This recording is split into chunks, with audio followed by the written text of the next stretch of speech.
otra de las grandes preguntas que nos hacemos todos es ¿barbijos sí o barbijos no? Por un lado, algunos especialistas que te dicen que sí, otros tantos que dicen que no y hoy por hoy algunas decisiones que están tomando algunas provincias, como es el caso de Jujuy, como es el caso de La Rioja, y se sumó también Catamarca. ¿Qué decidieron? Bueno, decidieron que tienen que usar barbijo de manera obligatoria para salir a la calle. Todos los habitantes, tanto de Catamarca como de Jujuy y el caso de La Rioja. ¿Está bien esto? ¿Es realmente necesario? Vamos a preguntárselo a Pablo Bombeji, el jefe de infectología del CEMIC e integrante de la mesa de asesores sanitarios del gobierno. Doctor, ¿cómo va? Buenas tardes. ¿Qué tal? Buenas tardes, ¿cómo están? Bien, muy bien. Bueno, a ver, hoy conocíamos esta prohibición de estas 3 provincias, no dejan a la gente salir a la calle a partir de cierta fecha sin barbijos. ¿Es esto necesario? Bueno, vamos a empezar por lo que sirve, lo que sabemos que sirve, es el distanciamiento social. El distanciamiento social es estar a más de 2 metros, 1,5 metros de otra persona, porque no sabemos si esa otra persona está infectada o si uno mismo está infectado y poderle transmitir. Segundo, la higiene personal, el lavado de manos, la limpieza de las superficies que pueden estar tocadas por otras personas. Esas son medidas que realmente sirven y que sabemos y que las venimos tomando desde el inicio de la pandemia. Ahora, nosotros estamos próximos a una flexibilización de la cuarentena, lo cual a mí me preocupa porque hay mucha gente que piensa que se va a poder volver a hacer lo que uno hacía antes y eso no va a ser posible, por lo menos por un tiempo.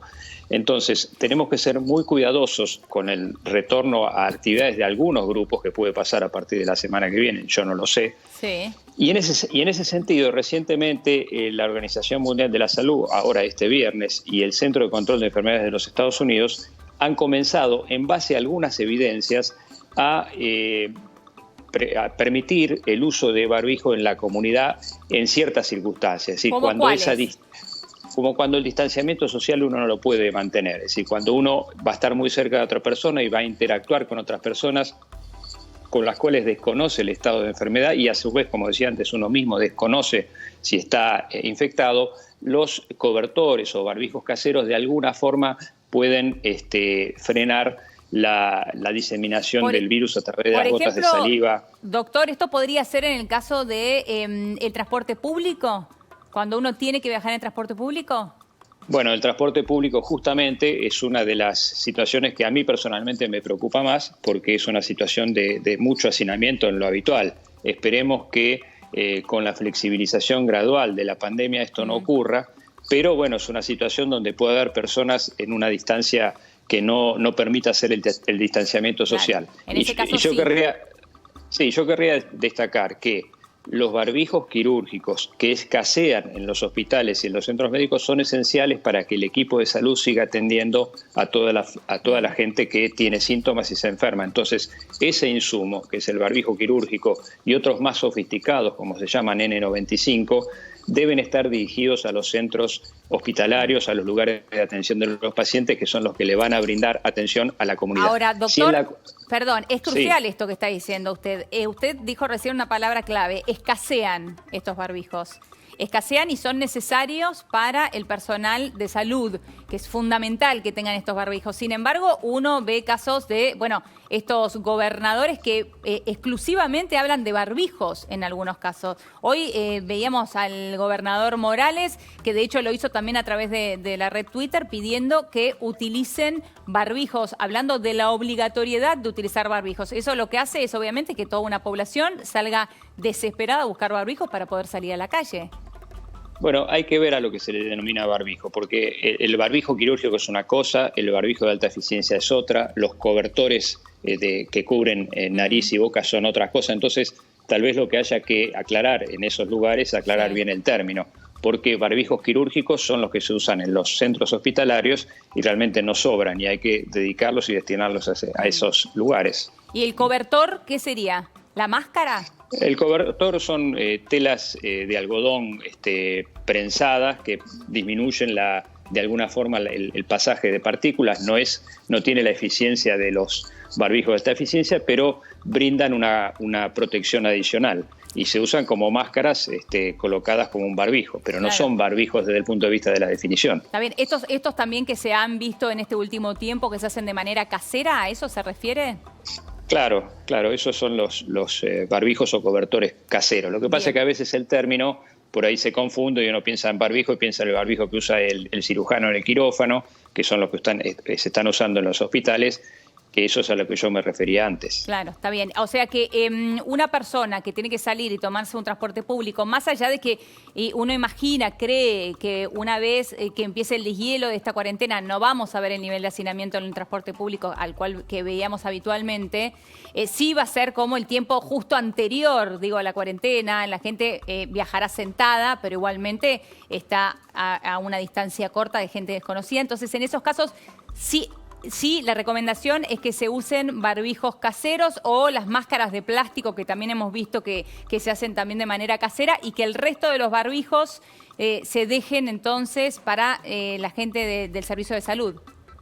Sí, lo que hay que tener presente es que esto no tiene que generar una falsa sensación de seguridad. No es que yo me pongo un cobertor hecho de tela en mi casa y salgo con eso y no necesito lavarme las manos, me puedo tocar la cara, me puedo estar arreglando el barbijo en forma permanente. Eso no tiene que ocurrir, porque si yo voy en un medio de transporte, estoy agarrado de algún lugar y después me llevo la mano a la cara para acomodarme ese cobertor, me puedo infectar. Entonces hay que mantener todas las medidas que mencionábamos antes. Esto no puede dar una sensación de falsa seguridad, sino que es una medida adicional a todas las medidas que estamos tomando hasta ahora.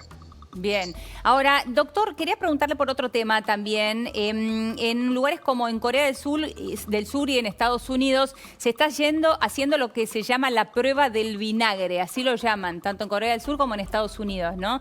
Y se habla de uno de los síntomas del coronavirus o del COVID-19 como la anosmia, la pérdida de sentido del olfato sin congestión nasal. ¿Esto es así? ¿Sirve hacer esta prueba del olfato? Mire, lo que estamos viendo, y hay reportes y hay algunos casos aislados de esto que se llama anosmia, que es una pérdida bastante súbita del olfato como uno de los indicadores potenciales de la infección.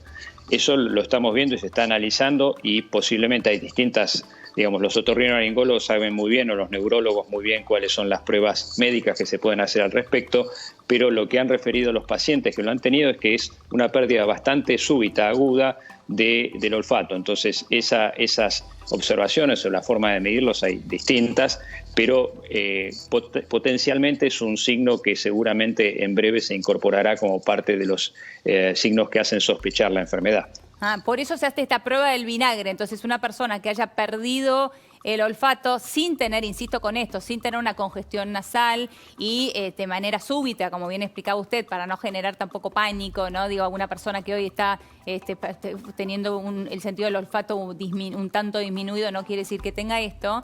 Es una buena prueba porque el vinagre tiene un olor fuerte. Sí, digamos que esto todavía no es un signo que esté incorporado dentro de las definiciones de caso del COVID-19. Pero bueno, es un elemento que se está reportando, que se está viendo en algunos casos en particular. Esto que ustedes mencionan, la prueba de vinagre, es una forma de darse cuenta si uno ha perdido el olfato, ¿sí? Como hay distintas pruebas que se pueden hacer.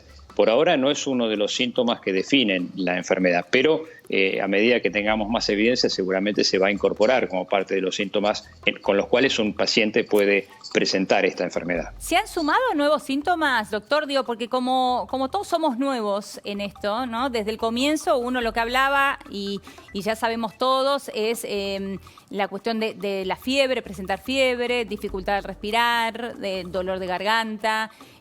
Ahora, ¿se han incorporado nuevos síntomas a los cuales tenemos que estar atentos? Bueno, básicamente la fiebre es casi universal en todos los casos, y algún síntoma respiratorio como tos, dolor de garganta, dificultad para respirar. Lo que pasa es que en un contexto de pandemia hay casos que a lo mejor al comienzo no tienen todos los síntomas, o casos más leves que no presentan toda la sintomatología completa. Entonces, Esos casos puede ser que estén comenzando a presentar lo que después ya va a ser los síntomas característicos o algunos síntomas menos habituales, como decíamos, la pérdida del olfato. Pero, digamos, lo más común es la fiebre y los síntomas respiratorios. Hay en algunos casos asociados síntomas digestivos, pero no son síntomas cardinales, los síntomas que muestran o que permiten detectar la infección. Lo que permiten detectar la infección son habitualmente la fiebre y algún síntoma respiratorio. Bien, por último, doctor, hablamos mucho del barbijo, pero hablamos poco de los ojos, ¿no? Y de cómo cubrir los ojos de uno cuando sale y demás. ¿Es recomendable que uno se ponga anteojos? Mire, en las conjuntivas por las cuales puede ingresar el virus son la de la boca y la de la nariz, que son las que más superficie brindan para que el virus ingrese. Potencialmente también puede entrar por la conjuntiva ocular. Sí. Habitualmente cuando uno está frente a un paciente y haciendo maniobras o revisándolo, se usa protección ocular por esta eventualidad. Es mucho más improbable que esto ocurra en forma masiva en la vía pública, pero la protección ocular es una adicional a la protección que puede brindar un barbijo. Bien, muy bien. Ha sido clarísimo, doctor. Muchísimas gracias. Gracias a ustedes. Buenas tardes. Buenas tardes.